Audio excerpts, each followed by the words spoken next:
मित्रों, आज मैं आपको 1857 का विद्रोह के संबंध में जानकारी दूंगा। 1857 का विद्रोह जो था एक सिपाही विद्रोह था। उसमें भारत का गवर्नर जनरल था लॉर्ड कैनिंग। अब 1857 का विद्रोह हुआ क्यों था? मेन तात्कालिक कारण था चर्बी लगे कारतूसों का प्रयोग होना। मंगल पांडे ने बैरकपुर में सार्जेंट मेजर हडसन की 29 मार्च 1857 को गोली मारकर हत्या कर दी थी।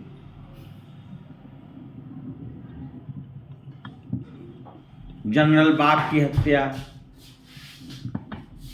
मई 1857 में 85 सैनिकों ने चर्बी युक्त कारतूसों के प्रयोग से इनकार कर दिया।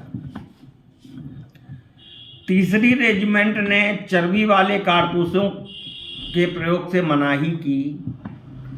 10 मई 1857 को मेरठ के सिपाहियों में विद्रोह हुआ। 11 मई को ये सैनिक दिल्ली पहुंचे और बहादुर शाह जफर को भारत का सम्राट घोषित कर दिया। कानपुर 5 जून 1857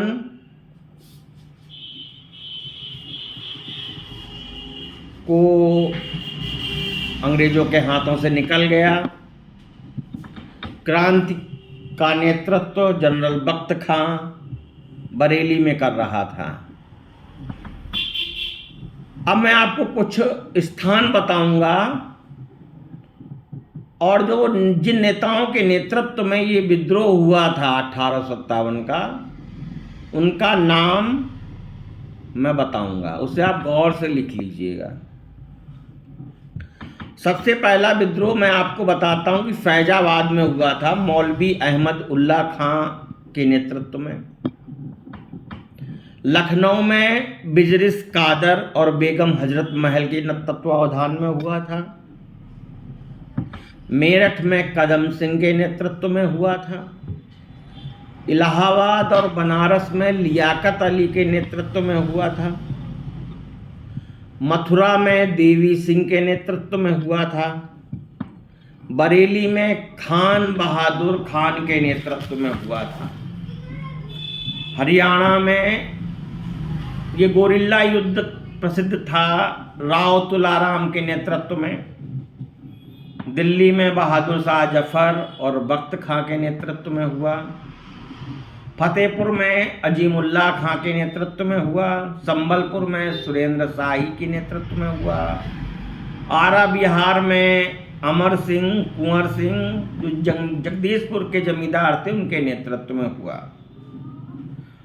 और जुलाई 1858 होते होते भारत पर पुनः अंग्रेजों का अधिकार हो गया था।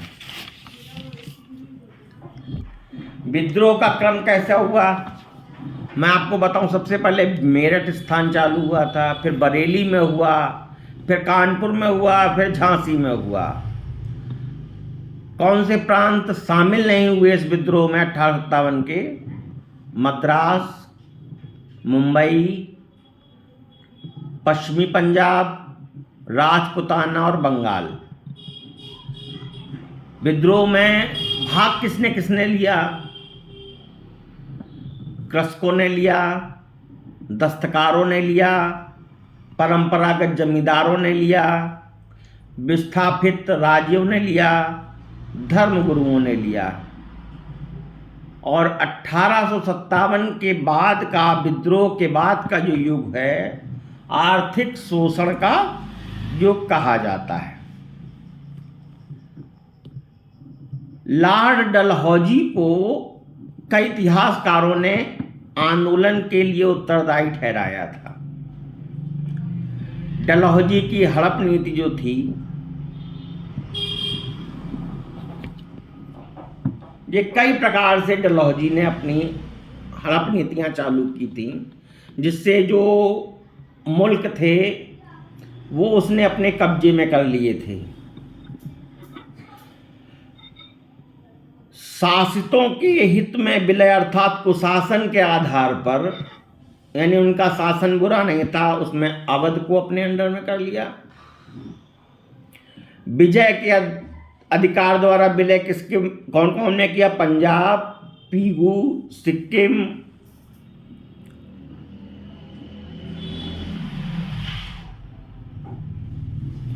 और व्यक्तिगत सिद्धांत द्वारा सतारा, संबलपुर, जैतपुर, उदयपुर, बघाट 1849 में इन्होंने डलहौजी ने हड़प नीति के तहत हड़प लिया।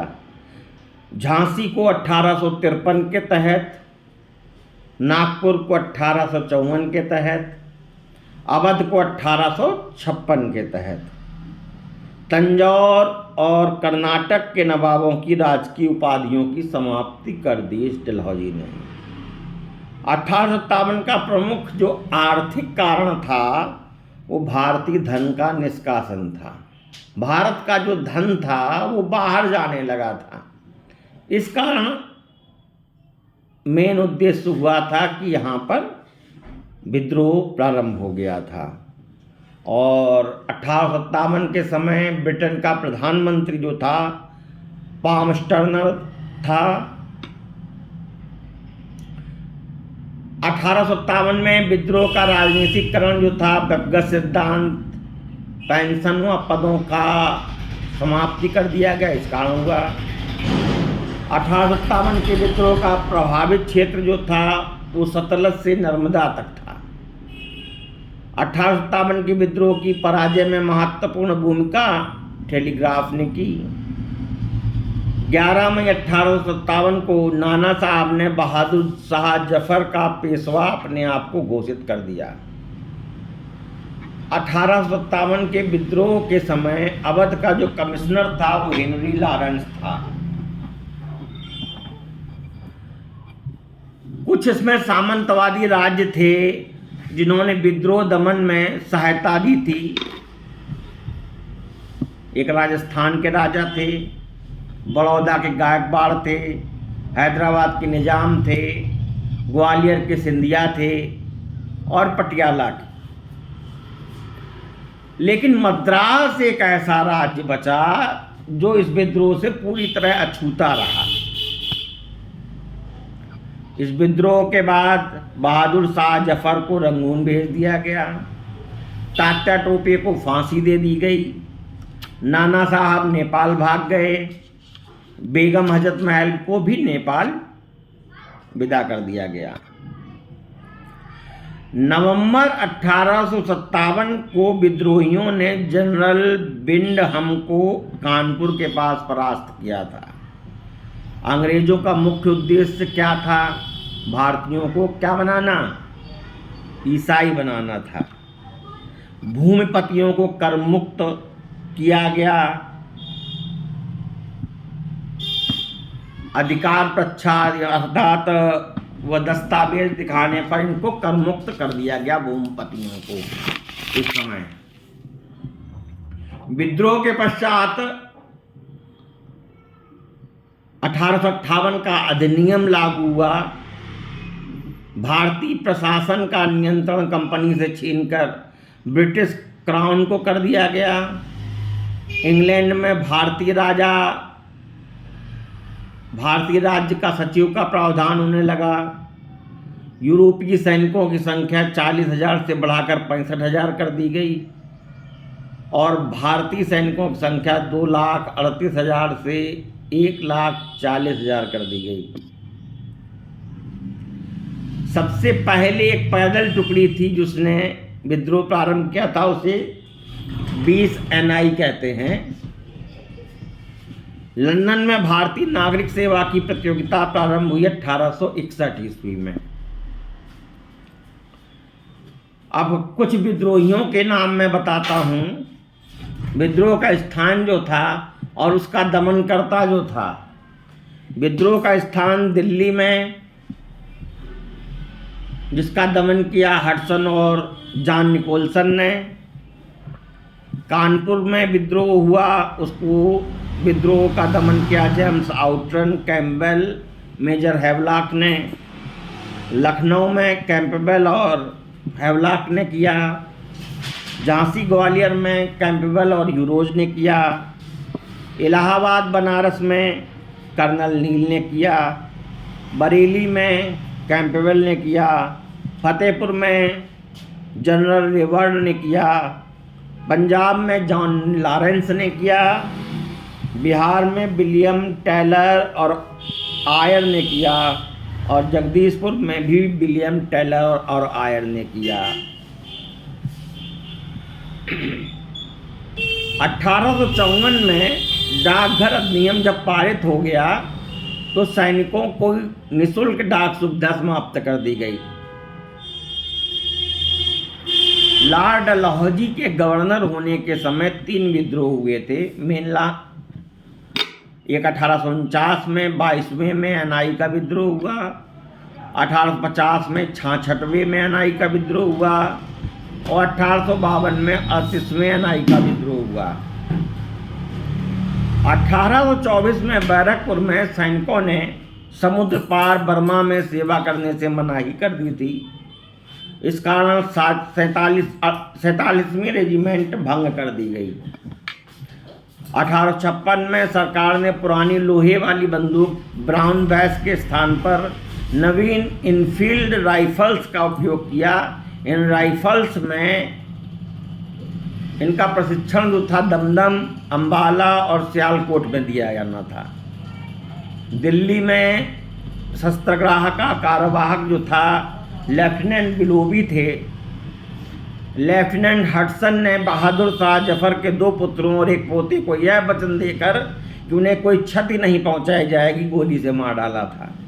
ध्यान रखिएगा, लेफ्टिनेंट हडसन ऐसा व्यक्ति था। किस गवर्नर जनरल ने यह कहा था, इस सिंधियाई विद्रोह में शामिल हो जाए तो मुझे कल ही बिस्तर गोल करना होगा? ये लॉर्ड कैनिंग ने कहा था। डॉक्टर रामविलास शर्मा ने 1857 के विद्रोह को जनक्रांति की संज्ञा दी थी। जवाहरलाल नेहरू ने इसको सामंती विद्रोह की संज्ञा दी थी। डिजरेली ने कहा यह एक राष्ट्रीय विद्रोह था। जॉन लॉरेंस, सीले और टेवलिन ने कहा यह पूर्णतः सैनिक विद्रोह था। जॉन लॉरेंस ने कहा था अगर विद्रोहियों में से एक भी योग्य निकलता तो हम सदा के लिए हार जाते। जेम्स आउटरम और डब्ल्यू टेलर ने कहा अंग्रेजों के विरुद्ध हिंदू मुसलमानों का विद्रोह था। अशोक मेहता जो थे विद्रोह का स्वरूप राष्ट्रीय था। एल.आर. रीड जो थे यह विद्रोह ईसाई धर्म के विरुद्ध एक धर्म युद्ध था। पी रॉबर्ट्स यह विद्रोह एक सैनिक विद्रोह था जिसका तात्कालिक कारण चर्बी युक्त कारतूस थे। आर.सी. मजूमदार ने तो कहा 1857 का प्रथम संग्राम ना तो प्रथम था और न राष्ट्रीय और ना ही स्वतंत्रता संग्राम था। 1857 से पहले के विस्फोट सैनिक और असैनिक वास्तव में एक ही श्रृंखला की कड़ियाँ थीं। पहले पृथक पृथक उफान मिलकर 1857 का भारी विस्फोट और दावानल बन गया। विनायक दामोदर सावरकर जो एक क्रांतिकारी थे, उन्होंने कहा एक सुनिश्चित राष्ट्रीय स्वतंत्रता संग्राम था। यह स्वतंत्रता का प्रथम भारतीय युद्ध था। रस्सल जो लंदन टाइम्स का संवाददाता था, लिखा है कि मुस्लिम अभिजात वर्ग के लोगों को जीवित ही सुअर की कच्ची खाल में सिल दिया गया और सुअर का मांस उनके गले में उतारा जाता था। टी.आर. होम्स कहते हैं कि सिपाही जानता था कि वह चाहे कितना कर्तव्यनिष्ठ दिखाए, कितना भी बहादुर सैनिक बन जाए, उसे अंग्रेज सैनिक के बराबर वेतन का भी नहीं मिलता था। 30 वर्ष की कठिन कर्तव्यनिष्ठ सेवा से भी उसे अंग्रेज अफसर एक मातहत होने से बचा नहीं सकेगी। टी.आर. होम्स ने कहा सभ्यता और बर्बरता का संघर्ष था। यह केवल डलहौजी के निर्माण कार्य, सड़क और तार ही थे जो उसने पंजाब में प्रशासन स्थापित किया, और उन्हीं के कारण अंत में विद्रोह हो सका था, शांत हो सका था। अवध का विद्रोह फूटा इसलिए नहीं कि उस प्रदेश का विलय किया गया, अपितु इसलिए कि तालुकेदारों के साथ कठोर व्यवहार किया गया था, इसलिए अवध में विद्रोह हुआ था। जेम्स आउट्रम ने कहा 1857 का षड्यंत्र मुस्लिम षड्यंत्र था जिसमें हिंदू सिफायतों का लाभ उठाया गया। भारतीय भाषा में 1857 के विप्लव के कारणों पर लिखने वाला प्रथम भारतीय सर सैयद अहमद खां था। भारतीय स्वतंत्रता स्वाधीनता आंदोलन का सरकारी इतिहासकार एस.एन. सेन था। मित्रों, आज बस हम इतना ही कहेंगे। अब आप हमारे इस चैनल को लाइक सब्सक्राइब करना ना भूलें ताकि अगले पाठ की जानकारी हम आपको पूरी तरह दे सकें। इसका विशेष ध्यान रखें। नमस्कार।